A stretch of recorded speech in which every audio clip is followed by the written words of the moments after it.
बख्त नसर जो था एक ऐसा शख्स था जिसने बैतुल मुक़द्दस और उस अजीम शहर, उस अजीम मुल्क को तबाह व बर्बाद कर दिया, और वहाँ पर अब तमाम लोगों को यूँ समझिए कि हलाक कर दिया गया, बड़ी तादाद में लोग गिरफ़्तार कर लिए गए।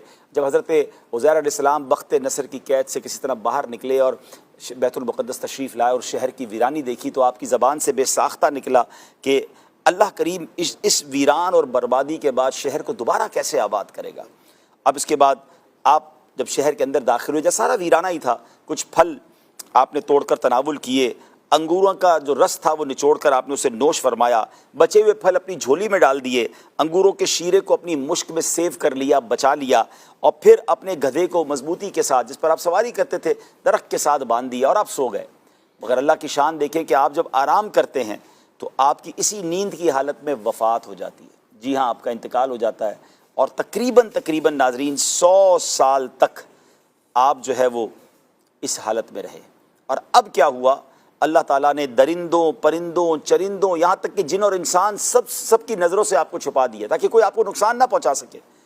और अल्लाह की शान देखें कि 70 साल के बाद तकरीबन अब एक और बादशाह वहाँ से गुज़रा, मुल्क फ़ारस का बादशाह। उसने बैतुल मुक़द्दस को आबाद करना शुरू किया, नई इमारतें बनाई, नए लोग आबाद किए, पूरा शहर कमाल तरीके से आबाद हो गया। 100 बरस के बाद हज़रत उज़ैर अलैहिस्सलाम अब दोबारा अल्लाह पाक उनको ज़िंदगी अता फ़रमाता है, आपकी आँख खुलती है, आपने देखा तो आपका गधा मर चुका था और उसकी हड्डियाँ तक गल चुकी थी। 100 ईयर्स का वक्त गुजर चुका था ना। अच्छा, आपके सर के और दाढ़ी के बाल काले थे, यानी आपकी 40 ईयर्स की एज में आपने ये आराम किया था। आप जब 100 साल बाद जागते हैं तब भी आपकी उम्र मुबारक होगी। कुदरत की शान देखें, कुदरत का नज़ारा देखें। अब जो फल आपने अपनी झोली में, जो थैले में रखे थे, वो फल भी प्रॉपर वैसे ही हैं, जो अंगूरों का शीरा है वो भी मुश्क में वैसे का वैसे ही है। तो आपने सोचो विचार में थे कि आप पर वही नाज़िल हुई और अल्लाह ताला की तरफ से सवाल किया गया कि ए उज़ैर, आप कितने दिनों तक यहाँ रहे हैं?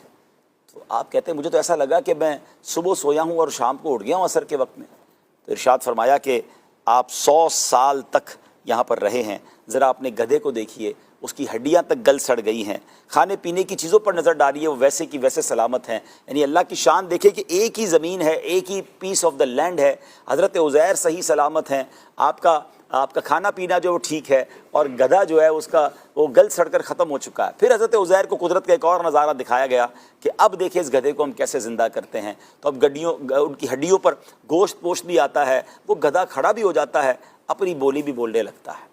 अब ये एक कुदरत का नज़ारा तो आपने देख लिया, मगर जब आप बैतुल मुक़द्दस की तरफ गए कि जिसकी वीरानी देखकर आपका दिल बोझल हो गया था, गमगीन हो गया था, तो वहाँ फिर से आबादी है, फिर से घर बने हुए हैं, चहल पहल है। हज़रत उज़ैर ढूंढते ढूंढते अपने पुराने